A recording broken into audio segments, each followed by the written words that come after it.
The galactic status quo. For untold millennia, the vast expanse of the Milky Way had known only one true power, the Zarkhan Imperium.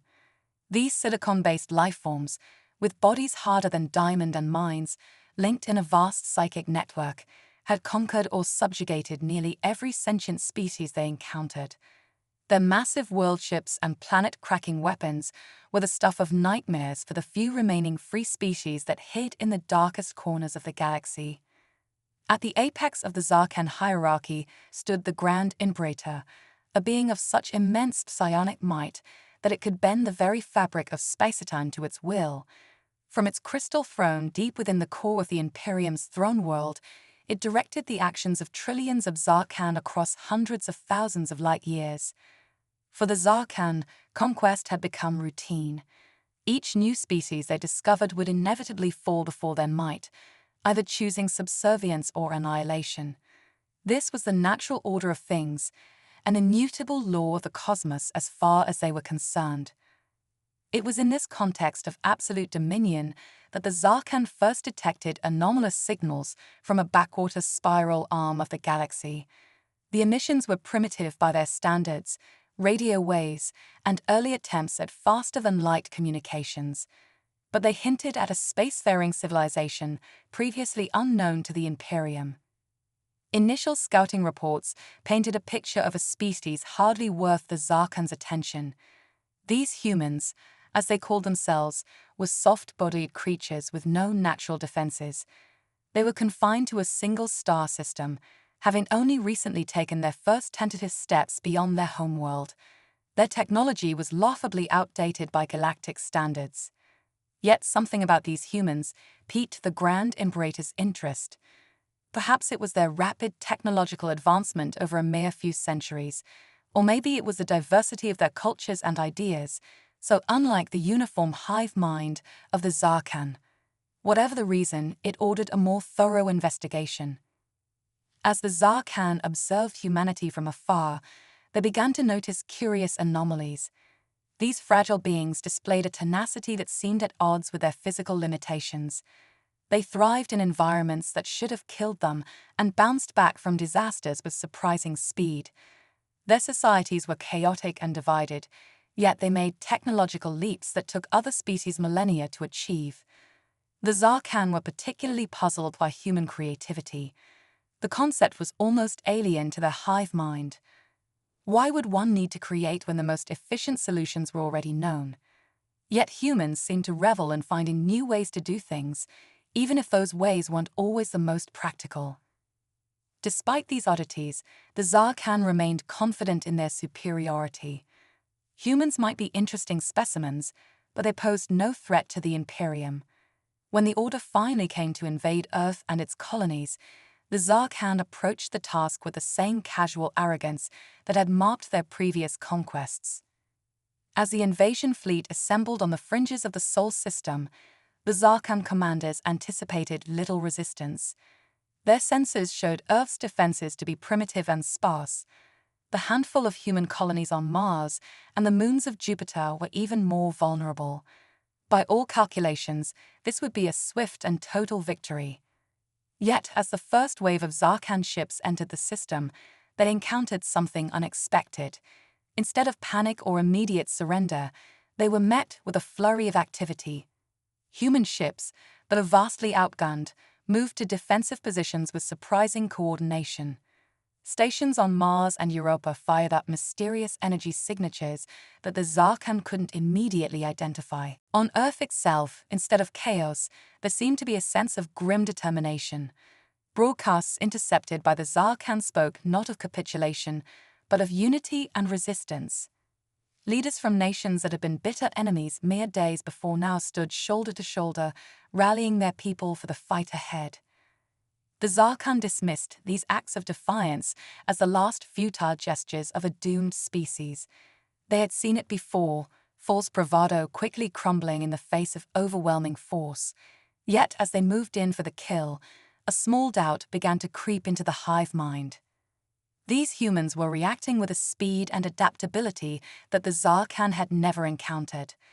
Within hours of the invasion fleet's arrival, Earth's satellites had been reconfigured into a makeshift early warning system. Weapons that had been pointed at other humans were now aimed skyward, ready to defend against the common threat. Most worryingly, the humans seemed to be using technology that the Zarkan's initial scans had missed. Stealth systems masked the movements of small, agile craft that darted between the planets. Energy shields, thought to be beyond human capabilities, flickered to life around key installations. As the first shots were fired and the invasion of Earth began in earnest, the Zarkan felt something they hadn't experienced in millennia: uncertainty. These humans were not behaving like any prey species they had encountered before. For the first time in living memory, the outcome of a Zarkan conquest was not a foregone conclusion. The Grand Imperator, watching the battle unfold from its sanctum deep in Zarkan space, felt a strange sensation ripple through the hive mind. It was an alien emotion, one that took it a moment to identify. It was respect. As the Zarkan warships bore down upon Earth, humanity steeled itself for the fight of its existence. Against all odds, and in defiance of an enemy that had never known defeat, the human race prepared to prove that sometimes the most dangerous prey is the one you underestimate. The galaxy was about to learn that humanity's greatest strength lay not in its weapons or technology, but in its indomitable spirit and its ability to achieve the impossible when pushed to the brink. The stage was set for a conflict that would reshape the cosmic order. The Zarkan were about to face an enemy unlike any they had ever encountered. An enemy that refused to accept defeat. An enemy that would fight with every ounce of its being to survive and thrive. The battle for Earth, and for humanity's place in the galaxy, was about to begin. The Quantum Awakening. As the Zarkan invasion force darkened Earth's skies, humanity faced its darkest hour. But in the depths of an underground facility beneath the Mariana Trench, a team of scientists was about to change the course of the war and history itself. Dr. Aria Chen, a brilliant quantum physicist with a reputation for unorthodox theories, stood before a shimmering portal of swirling energy. Her creation, the quantum entanglement amplifier HFY, was the result of decades of research and a stroke of desperate inspiration. "It's ready," she announced to the room of anxious military personnel and fellow scientists. "But I can't guarantee what will happen when we activate it." Admiral Zara Hendricks, a grizzled veteran who had seen too many good soldiers die in the first wave of the invasion, stepped forward. "At this point, Doctor, we're out of options. Whatever happens, it can't be worse than what those crystal bastards are doing to our planet." Aria nodded grimly and began the activation sequence. The TDA hummed to life, its energy field expanding until it enveloped the entire room. For a moment, nothing seemed to happen. Then, reality itself began to ripple. Across the globe, in the heat of battle, human soldiers suddenly found themselves moving with impossible speed and precision.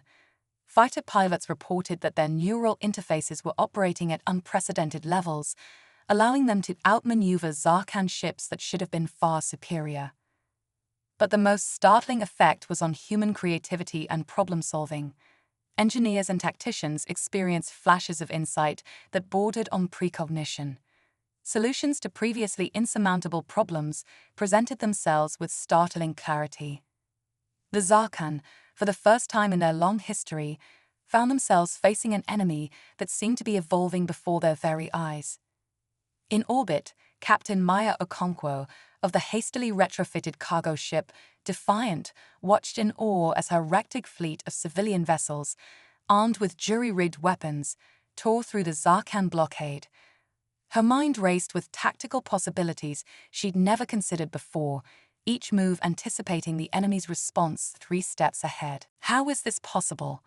Her first officer, Jin Park, asked in disbelief as they watched another Zarkan cruiser erupt into crystalline fragments. Maya shook her head, a fierce grin spreading across her face. "I don't know, but I'm not about to question it. All ships press the advantage." On the ground, the effects of the TDA were even more pronounced. In the ruins of Lagos, a group of survivors led by former history teacher turned resistance fighter Adebayo Okafor, found themselves instinctively understanding the alien technology they'd scavenged. "It's like I can see how it all fits together," Adebayo muttered as he reassembled a Zarkan energy rifle, his hands moving with an assurance that belied his lack of technical training. Not just the components, but the underlying principles. Similar scenes played out across the globe as humanity's collective intelligence and creativity skyrocketed. Factories that had been struggling to reverse engineer alien tech were suddenly producing innovations that surpassed even Zarkan designs. But the HFY's effects weren't limited to technology and tactics. The device had tapped into something far more fundamental, the very essence of human potential.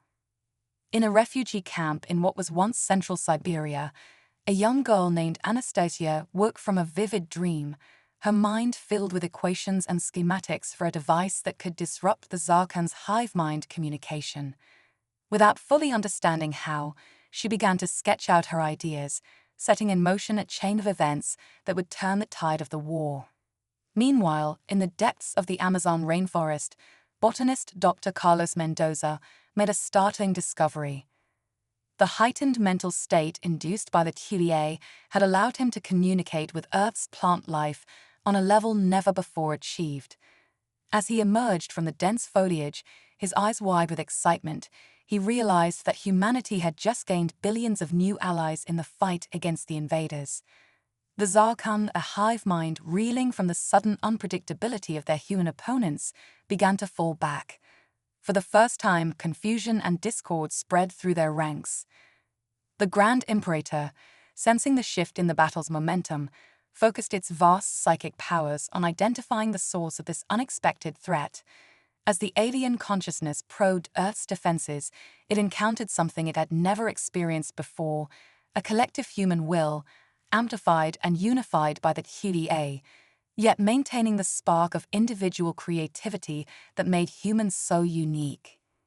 In that moment of contact, both humanity and the Zarkan glimpsed a truth that would forever change the course of galactic history. The true power of the human spirit, when unleashed, was a force that even the most advanced technology couldn't match. Back in the underwater facility, Dr. Chen watched the data streams with a mixture of awe and trepidation. The HFY was performing beyond her wildest expectations, but she could see that the system was becoming unstable. They were pushing the boundaries of quantum physics, and the fabric of reality itself was beginning to strain. "We need to shut it down," she said, her voice barely a whisper. Admiral Hendricks, who had been coordinating the global counteroffensive, turned to her with a look of disbelief. "Shut it down. Doctor, we're winning." Arya met her gaze, her expression grave. "If we don't, we might unravel the very laws of physics. I don't know what that would mean for our universe, but I doubt it would be good for anyone, human or Zarkan." As the Admiral wrestled with the decision, alarms began to blare throughout the facility. The HFY's energy field was expanding beyond their ability to contain it. "It's not giving us a choice," Arya shouted over the noise. "It's shutting itself down." As she raced to initiate the emergency shutdown sequence, a blinding flash of light engulfed the room. For a brief moment, Arya felt her consciousness expand, touching minds across the planet and beyond. She saw flashes of the past, glimpses of possible futures, and in one crystalline instant, understood the true nature of the universe. Then, as suddenly as it had begun, it was over. The HFY went dark, its components fused and blackened. In the stunned silence that followed, Admiral Hendricks' communicator crackled to life. "Sir," a voice reported, "the Zarkan fleet. They're retreating. All across the globe, they're pulling back." As the implications of this news sank in, Arya leaned heavily against her ruined creation. They had done it. Humanity had survived its trial by fire. But as she looked at the scorched remnants of the HFY, she couldn't shake the feeling that this was only the beginning. Somewhere out in the vast expanse of space, the Grand Imperator contemplated its first defeat in millennia. These humans, with their inexplicable abilities and their maddening unpredictability, had proven themselves to be far more than prey. They were a force to be reckoned with, a species that could reshape the very nature of galactic civilization. As the Zarkan Armada limped back to the Empire's core worlds, a new era dawned. Humanity, having glimpsed its true potential, would never be the same. And the galaxy, for better or worse, was about to experience a revolution unlike any in its long and storied history. The quantum awakening had paid off, but the game was far from over. The true challenge, building a future in a universe forever changed by human ingenuity, was just beginning. The Cosmic Symphony. In the aftermath of humanity's improbable victory against the Zarkan invasion, Earth found itself thrust onto the galactic stage. The Quantum Awakening, as it came to be known, had unlocked potential within the human race that defied conventional understanding. As the dust settled, humanity faced a new challenge, harnessing their newfound abilities while navigating a suddenly much larger and more complex universe. Dr. Arya Chen, hailed as the architect of Earth's salvation, stood before the newly formed United Earth Council. Her hair had gone prematurely grey, a side effect of her brief connection to the cosmic consciousness during the TEA's final moments. The quantum awakening didn't just save us, she explained, her voice resonating with an authority that seemed to transcend the room. It fundamentally altered our species on a quantum level. We've become aware of what I can only describe as the cosmic symphony, the underlying harmonic structure of the universe itself. Murmurs rippled through the assembled leaders as holographic displays flickered to life, showing complex waveforms and multi-dimensional equations that seemed to shift and dance. Every human now has the potential to hear this symphony, Arya continued. Some more clearly than others, but with training, we can learn to not just hear it, but to play it, to manipulate the very fabric of reality. Admiral Zara Hendricks, now head of Earth's fledgling cosmic defense force, leaned forward. And the Zarkan, can they hear this symphony? Arya shook her head. Not in the same way. Their hive mind, ironically, limits them. They're locked into a single, rigid frequency. It's what made them so powerful for so long, but also what made them vulnerable to our sudden evolution. As the implications sank in, a young woman stood up from the back of the room. Anastasia, the girl whose dreams had provided the key to disrupting the Zarkan hive mind, had grown into a prodigy in the years since the invasion. We're not alone in this ability, she said, her voice carrying a wisdom beyond her years. I've been in contact with other species, ones that have been hiding from the Zarkan for millennia. They call themselves the Harmonics, and they want to meet. The revelation sent shockwaves through human society. As news spread of humanity's new role in the galactic community, a cultural renaissance exploded across the planet. Artists, musicians, and scientists collaborated in ways never before imagined, creating works that literally reshaped reality. In the orbit of Jupiter, the first human-built Dyson swarm took shape, each component a masterpiece of engineering that drew power not just from the sun, but from the quantum fabric of space itself.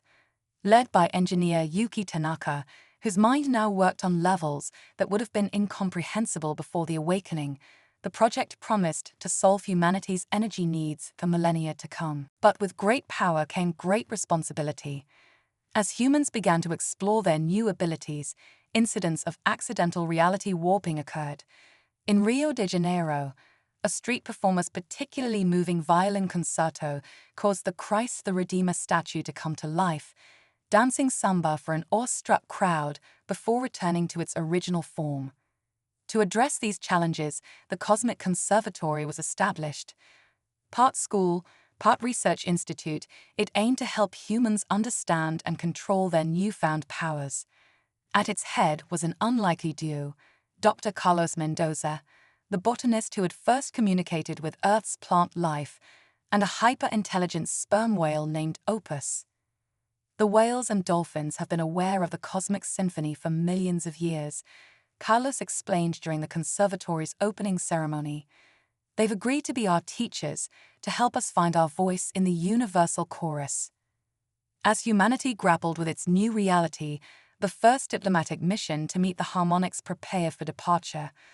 The starship Orpheus, a vessel that seemed to phase in and out of normal spacetime, hummed with anticipation. Its crew, a diverse mix of Earth's most gifted individuals, included Captain Maya Okonkwo, the hero of the orbital defense during the Zarkan invasion. "We're about to rewrite the book on first contact," Maya addressed her crew as they prepare for their quantum jump. "Remember, we're not just representing Earth, but a new chapter in cosmic history." With a shimmer of iridescent energy, the Orpheus vanished from Earth orbit, riding the currents of the cosmic symphony towards a rendezvous that would shape the fate of galaxies. Meanwhile, on a distant world at the edge of known space, the Zarkan Grand Imperator brooded in its crystalline sanctum. The defeat at Earth had shattered the Empire's aura of invincibility, and rebellions were flaring up across its vast territories. But the Grand Imperator was not defeated. It had tasted the power of the quantum awakening during that final confrontation, and now it burned with a terrible new purpose. If it could not conquer this new humanity, it would find a way to remake itself, to evolve beyond the limitations of its own nature. In the depths of its consciousness, the Grand Imperator began to weave a new pattern, a discordant melody that threatened to unravel the very harmony humans had just learned to cherish. Back on Earth, in a small cafe in Paris, Adebayo Okafor, once a history teacher, then a resistance fighter, now a respected historian, sat across from a being that defied easy description. Part energy, part matter, its form rippled with colors beyond the human visual spectrum. "You understand," the being said, its words bypassing Adebayo's ears and resonating directly in his mind, "that by joining the galactic community, you've also inherited its conflicts. The Zarkan were but one movement in a grand and terrible opera that has been playing out for eons." Adebayo nodded, sipping his espresso with a calmness that belied the weight of the moment. "We faced extinction and emerged stronger. Whatever comes next, humanity will face it head-on." The being's form pulsed with what might have been amusement. "Brave words. Let's hope you can live up to them. The next movement is about to begin, and it promises to be revolutionary." As if on cue, the sky above Paris shimmered, the air itself seeming to crystallize for a moment before shattering into a dazzling display of light and sound. Citizens looked up in wonder, their awakened senses allowing them to perceive layers of reality previously hidden. Adebayo stood, his eyes fixed on the spectacle above. "Well then," he said, a smile tugging at his lips, "shall we take our seats? It would be a shame to miss the opening act." The being's form dissolved into motes of light that swirled around Adebayo before coalescing into a humanoid shape. Indeed, the cosmic symphony awaits, and humanity's voice may well be the one that determines whether the next movement ends in harmony or discord. Together, the human and the enigmatic alien stepped out into the streets of Paris, ready to face whatever the universe had in store. Above them, the sky continued to shimmer, a visible reminder that reality itself was changing, and humanity was at the heart of that change. As news of these events spread across the globe and beyond, a phrase began to circulate, first in whispers, then in headlines, and finally in the thoughts of every awakened human. "The universe is listening. What song will we choose to sing?" The quantum nexus. As humanity's influence spread across the cosmos, a new challenge emerged that would test the limits of their newfound abilities and reshape the very fabric of galactic society. The discovery of the quantum nexus, a mysterious multi-dimensional construct at the heart of the Milky Way, set the stage for a conflict that would determine the fate of not just our galaxy, but countless others. Dr. Aria Chen, now leading the Cosmic Cartography Initiative, stood before a holographic representation of the quantum nexus. Its swirling fractal patterns defied conventional physics, pulsing with energies that even humanity's enhanced perceptions struggled to comprehend.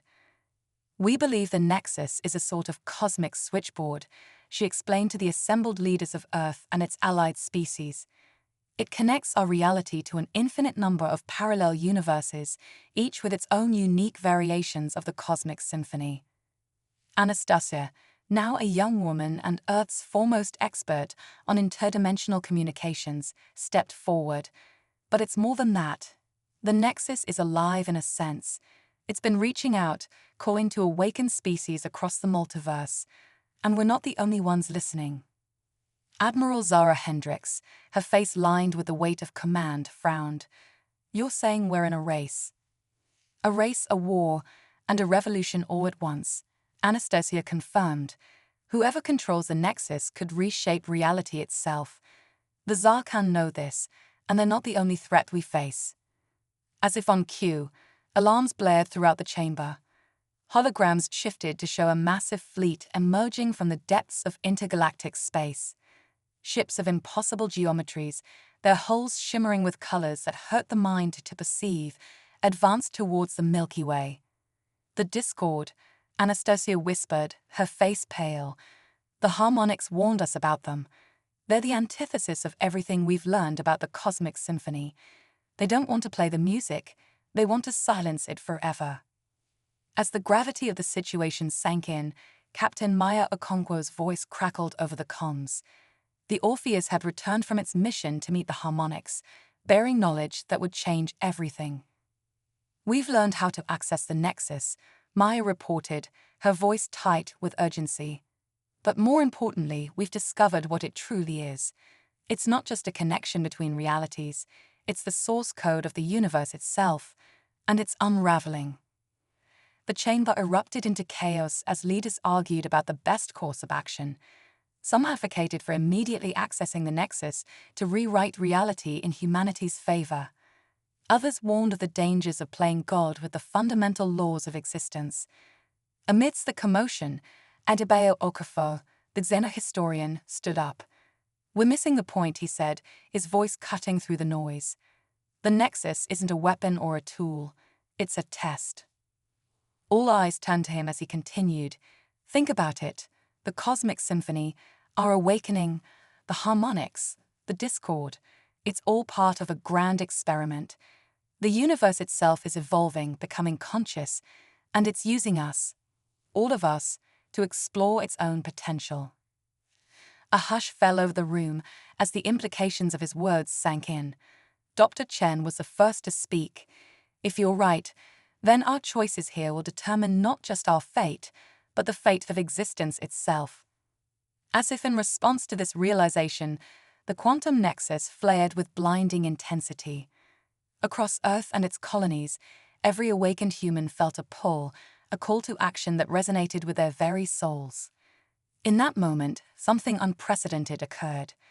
The collective consciousness of humanity, amplified by the quantum awakening and united by a common purpose, reached out across the cosmos. They touched the minds of the harmonics, felt the cold fury of the discord, and even brushed against the alien intellect of the Zarkhan. And then, defying all expectations, humanity began to sing. It wasn't a physical sound, but a symphony of thought and emotion that rippled through the fabric of spacetime. Each human contributed their unique voice to the chorus, creating a melody of staggering complexity and beauty. The song spoke of hope and defiance, of unity in diversity, of the unyielding human spirit that had brought them from the brink of extinction to the threshold of cosmic transcendence. The effect was immediate and profound. The discord fleet faltered, that eldritch geometries warping as the song washed over them. The Zarkhan hive mind, for the first time in its long history, experienced doubt and wonder in equal measure. And the quantum nexus, that inscrutable wellspring of cosmic potential, began to resonate in harmony with the human song. As the melody reached its crescendo, reality itself seemed to hold its breath.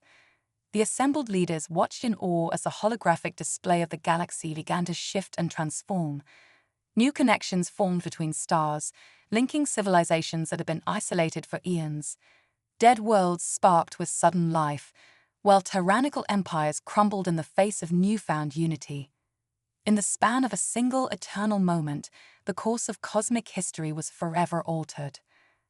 As the song faded and the galaxy settled into its new configuration, Aria Chen looked out at the stunned faces of her colleagues. "I think," she said, her voice filled with wonder, We just passed the test. Anastasia nodded, tears streaming down her face. We didn't just change the universe, we gave it a voice. As news of these events spread across the reformed galaxy, humans and aliens alike grappled with the implications of what had occurred. The boundaries between species and civilizations had been forever blurred, creating a new cosmic order based on harmony and shared consciousness. But even as humanity celebrated its role in this grand transformation, new challenges loomed on the horizon. The song had awakened things long dormant in the void between galaxies, and the quantum nexus pulsed with untapped potential and hidden dangers. Adebayo Okafor stood on the observation deck of the Orpheus, gazing out at the transformed galaxy. The enigmatic alien being shimmered into existence beside him, its form now somehow more familiar, more kin. "You've done something remarkable," the being said, its voice resonating with newfound respect. "But you must know, this is only the beginning." Adebayo nodded, a mix of excitement and trepidation filling him. "I know. We've been given the power to shape reality itself. The real question is, are we wise enough to use it?" The being's form rippled with what might have been laughter. "That, my friend, is the question every sentient race must answer. But if any species has the potential to do so, I believe it's humanity." As they stood there, watching newborn stars ignite and ancient civilizations reawaken, a thought passed between them, a thought shared by every conscious being across the transformed galaxy. The cosmic symphony has found its conductors, and the next movement promises to be unlike anything the universe has ever known. The cosmic paradigm shift. In the wake of humanity's reality-altering symphony, the universe entered a phase of rapid evolution that defied all previous understanding. The quantum nexus, now harmonized with human consciousness, began to unveil secrets that would reshape the very foundations of existence.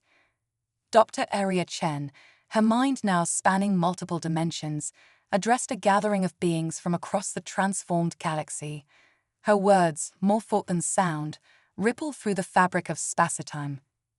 "We stand at the threshold of a new era," she began, her form shimmering with possibilities. "The cosmic symphony has revealed to us the true nature of reality, a vast, interconnected network of information, consciousness, and energy." Holographic displays materialized around the assembled beings, showing intricate patterns that seemed to dance between order and chaos.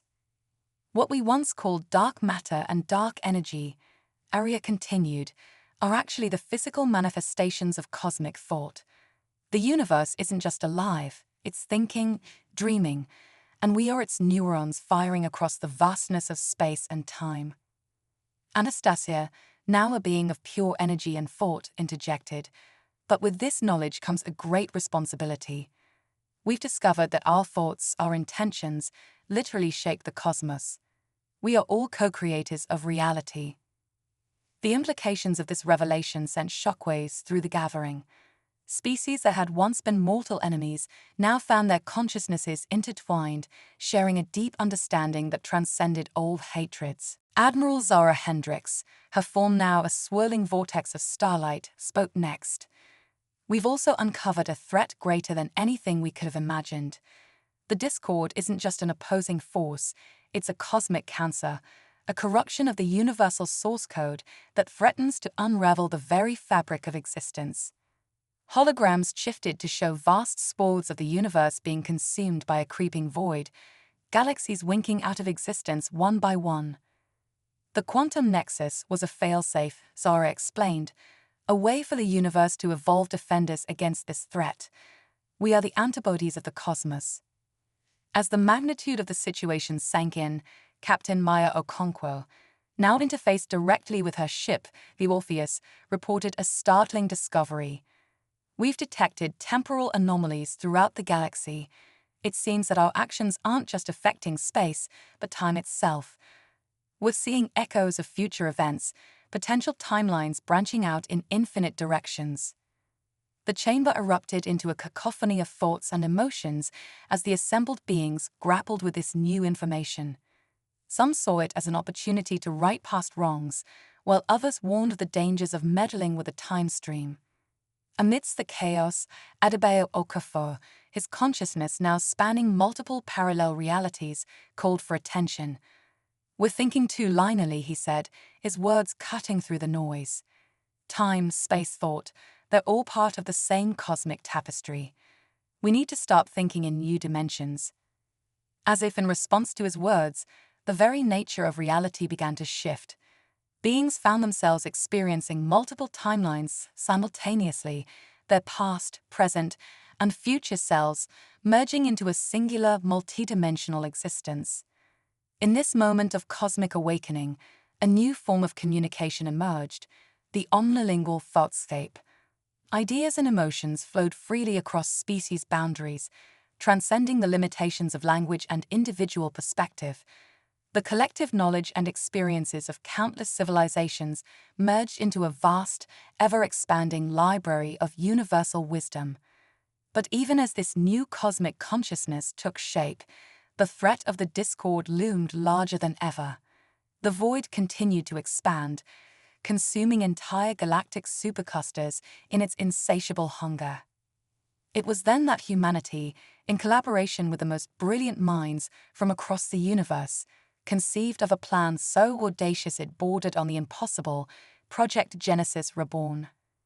The concept was simple yet staggering in its implications: to use the quantum nexus and the newly discovered power of collective thought to reboot the universe, purging the discord while preserving the evolved consciousness of all sentient beings. As preparations for this cosmic reset began, every conscious entity in the universe was called upon to contribute. The harmonics lent their eons of cosmic wisdom.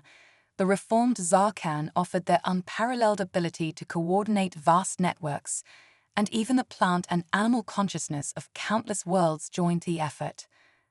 The Orpheus, now transformed into a vessel that sailed the currents of probability itself, took point in this grand endeavor.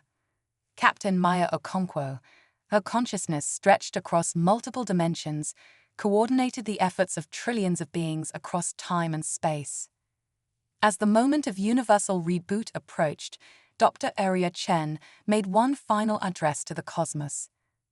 "What we are about to attempt has never been done before. We stand at a crossroads of infinite possibilities.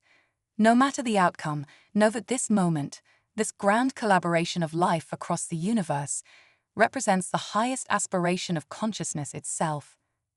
With those words, the cosmic reset began. The quantum nexus pulsed with unimaginable power, channeling the collective will of every conscious being in existence. Reality itself began to fold, compress, and transform. For a timeless moment, the entire universe was condensed into a single point of infinite density and infinite possibility. In that singularity, the combined consciousness of all beings worked to rewrite the fundamental laws of physics, purging the discord while preserving the grand tapestry of evolved life. And then, in a burst of creative energy that dwarfed the Big Bang, the universe was reborn. As consciousness slowly returned to the newly formed cosmos, beings across the universe found themselves forever changed. The boundaries between individual and collective, between past and future, between thought and reality, had been irrevocably blurred. The discord was gone, purged from the cosmic source code. In its place was a new universal paradigm, a reality shaped by the collective dreams and aspirations of countless sentient beings. Adebayo Okafor, now existing as a multidimensional nexus of consciousness, observed the new universe with a sense of awe and responsibility. The enigmatic alien being that had once guided him now appeared as an equal, a fellow traveler in this grand cosmic journey. "We've done it," Adebayo said, his thoughts resonating across the new reality. "We've given birth to a new type of existence." The being's form rippled with agreement. "Indeed, but remember, with great power comes great responsibility." The story of this new cosmos is yet to be written. As the newly reborn universe continued to unfold, a thought passed through the collective consciousness, a thought shared by every sentient being across infinite dimensions. "We are the universe experiencing itself. Our journey of discovery and creation has only just begun." The cosmic paradigm had shifted, and humanity, along with all sentient life, stood ready to write the next chapter in the grand story of existence.